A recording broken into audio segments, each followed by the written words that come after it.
How to enable NTFS Write on macOS. Apple's macOS offers very limited support for Microsoft Windows NTFS formatted hard drives and other storage media out of the box. By default, macOS can only read files from Windows formatted hard drives, leaving the users unable to edit, copy, or delete anything. We highly recommend paying for a third-party NTFS driver if you need to do this, as the other solutions don't work as well and are more work to set up.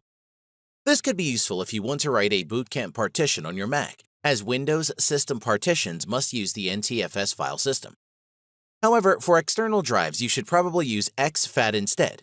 macOS can natively read and write to exFAT drives just like Windows can. There are several options for this, and you'll need to choose one. Third-party drivers. There are third-party companies that have developed drivers to enable NTFS Write on macOS. These drivers come at a fee but work perfectly. When you decide to use these drivers, you will have several options to choose from so you can have the best. An example is the Paragon NTFS for macOS. This is a driver that gives you full access and complete control over the files stored in your flash drive. With this, you will be able to read and write on NTFS formatted volumes. What's more, the speed at which you will be able to access the NTFS formatted drive is the same as that of HTS Plus format that is native to the Mac's OS. The Paragon NTFS is sold at $19.95 with a 10-day free trial. It is easy to install and use on the OS X 10.11 El Capitan and new macOS 10.12 Sierra. This money is worth it because you will be able to easily transfer files from your Windows PC to your Mac and vice versa. How to manually enable NTFS Write in OS X. In the settings for macOS, one can put NTFS Write on. There is an experimental support for this feature which is off by default.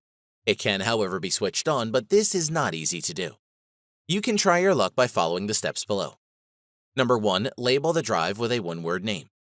Number 2. Launch a terminal by pressing Command and Space keys simultaneously. Type terminal and press Enter.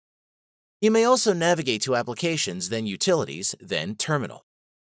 Number 3. In the Open Terminal, type sudo space nano space /etc/fstab.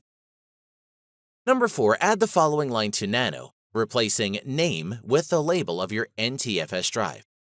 Label equals name, none, NTFS, RW, auto, no browse. Press Ctrl-O to save the file after you're done, and then press Ctrl+X to close Nano. Number 5. Unplug, then reconnect the drive to the USB port. To access it, click on Go, then go to Folder. Type /volumes into the box. You are now able to access the files on the drive and manipulate them as you want. To undo the changes, open the Nano editor using the same procedure and delete the lines added. This method may or may not work. It is really dependent on chance. If you are lucky, it will, but if not, you will have to use other methods to solve the problem. Change the drive's formatting to exFAT. Both OS X and Windows allow users to read and write on exFAT formatted drives. This is the simplest option you have with very little work being done to allow you access. All you have to do is change the formatting of your drive in your Windows PC from NTFS to exFAT, and it is ready to use. Mission to go check out the link down below. Everything that's talked about today in this video will be in that link. Thank you guys so much for watching this video.